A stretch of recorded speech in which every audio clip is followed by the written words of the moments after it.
What up, though? I was probably 14 years old. Here, I handed over some pages of regular schmegler degler dialogue to my homie, what I had typed up in study hall at school earlier that day and the days that preceded. Now that I think about it, I was proud of the dialogue and also needed confirmation that the dialogue meant something, meant anything. This was the beginning of me writing. Not writing as an obligation to some assignment deadline. This was the beginning of me writing.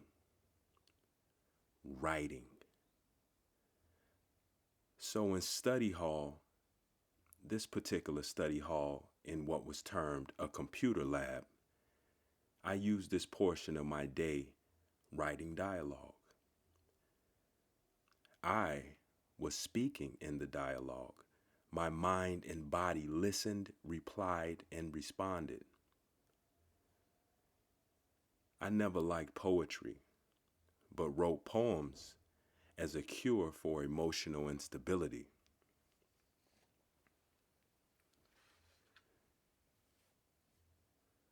I thought spoken word was comical and corny. Still do. I'll vomit if I have to read some poetry or listen to some spoken word.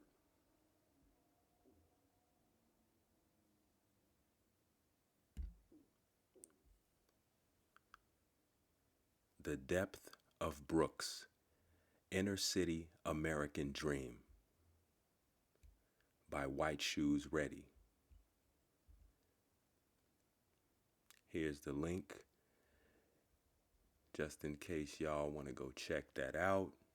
Come back, comment, let me know what you thought. This is the link to my author's page.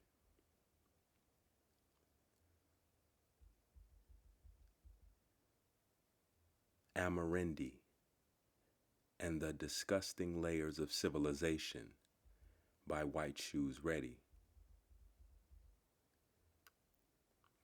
Again, this is the link to my author's page. Go check it out. Amarindi. Come back, get in the comments.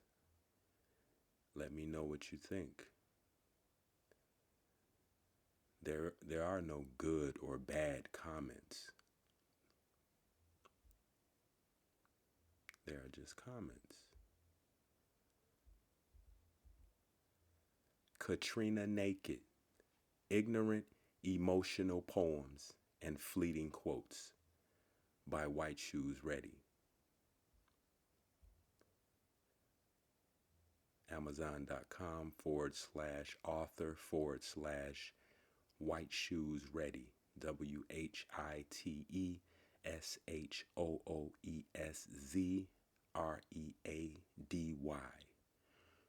Or you can go to my YouTube channel where you are right now and click White Shoes Ready on the banner of my channel. Don't forget, come back. Tell me what you think in the comment section. Whether so-called good, bad, or indifferent. Remember that there are no good or bad comments.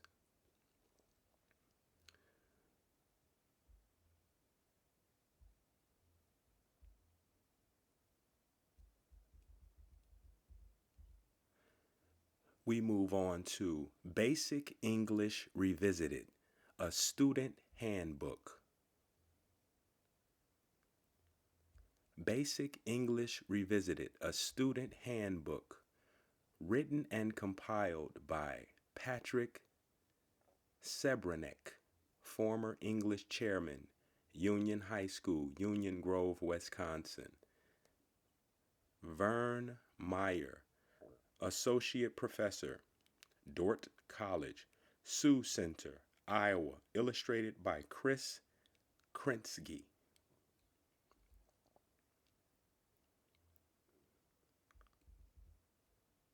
The writing process. Each paragraph, essay, or report you write is different from all the others you have ever written, and different from all those you have yet to write. No two pieces of writing are alike. Each time you sit down to write, you are creating an original composition. Writing must offer the reader an idea, a feeling, or a twist worth taking the time to read. It should say something fresh, unexpected, memorable, colorful. To do this, you must try to write freely and naturally, allowing your thoughts and feelings to work for you.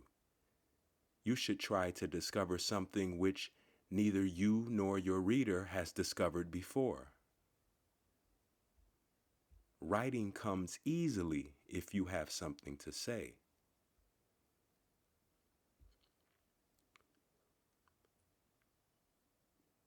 No one is a perfect speller. No one knows every rule of punctuation, and no one always has just the right word at his pencil tip. The content is only as good as the thinking that goes into it.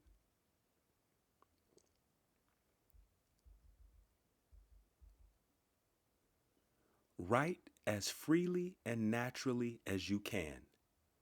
Your ideas must be turned into sentences, each which expresses a complete thought. Your writing must be colorful. The best writing sounds natural and sincere.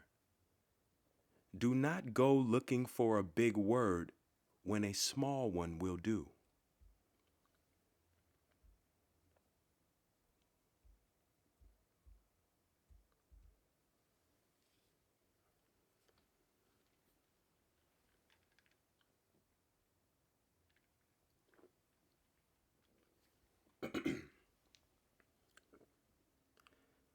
Your imagination can be heaven or hell, beneficial and detrimental, a gift and a curse. My imagination is what has always separated me from all I was in the company of. My imagination is empathetic, organized, progressive, ambitious, natural, intuitive, and initiative. It's not me, although I use it.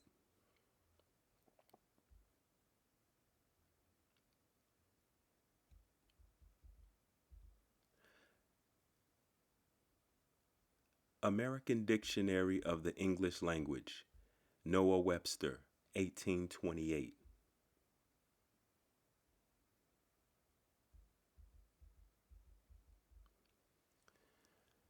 Imagination, the power or faculty of the mind by which it conceives and forms ideas of things communicated to it by the organs of sense.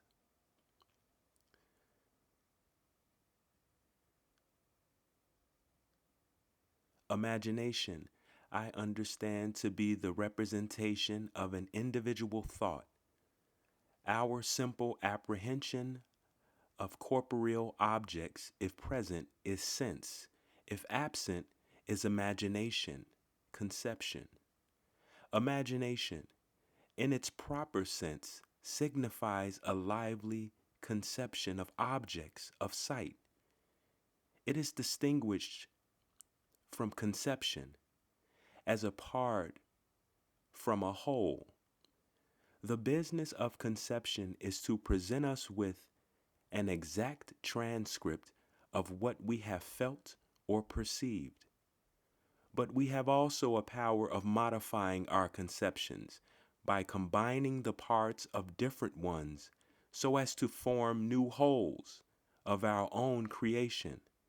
I shall employ the word imagination to express the power. I apprehend this to be the proper sense of the word. If imagination be the power which gives birth to the productions of the poet and the painter. We would define imagination to be the will working on the materials of memory. Not satisfied with following the order prescribed by nature or suggested by accident, it selects the parts of different conceptions or objects of memory to form a whole more pleasing, more terrible, or more awful than has ever been presented in the ordinary course of nature. The two latter definitions give the true sense of the word, as now understood. Conception, image in the mind, idea.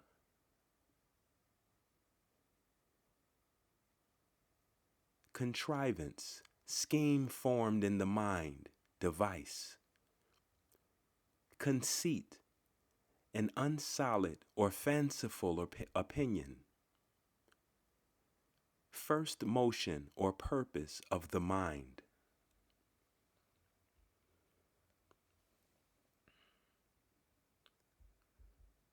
Thinking Critically, 6th edition, John Chaffee.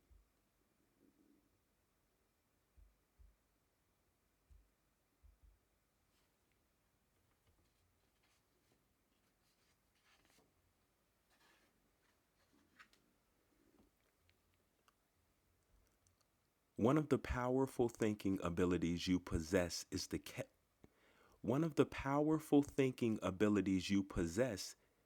capacity to think imaginatively.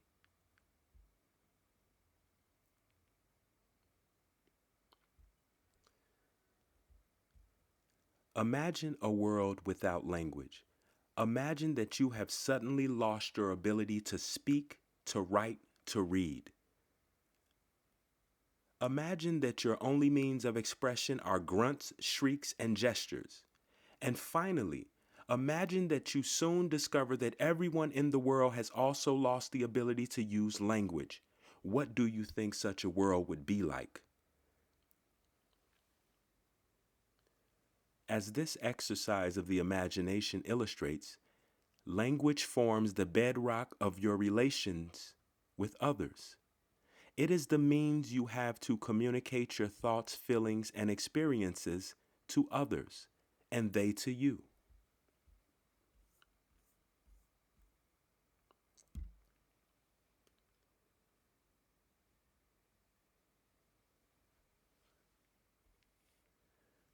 Writing down or keying the details of the dictates of my imagination was in essence a way of holding on to my nature. I don't prefer to speak of freedom. Doing so suggests that there exists something other than freedom. Your imagination brought you here. Now, do the right thing.